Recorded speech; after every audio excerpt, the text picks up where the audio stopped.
Boom boom boom பிச்சைக்காரி உன் மூஞ்சில துப்புவனா காரி. நான் முறைக்கிற. ஆமா என்னது கையில இது? இது மூஞ்சில போறது. இத போட்டா மூஞ்சி பல பலன்னு ஆயிடும். அப்படியா?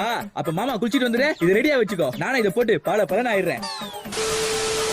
இந்த செத்தி காயில வச்சு உன்னை என்ன பண்ற பாரு. பல பலன்னு ஆகணுமா?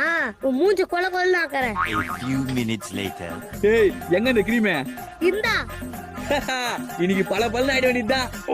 ஐயோ கர்ணே, உன்னை விட அழகு வேற எவனும் இருக்க கூடாதுடா.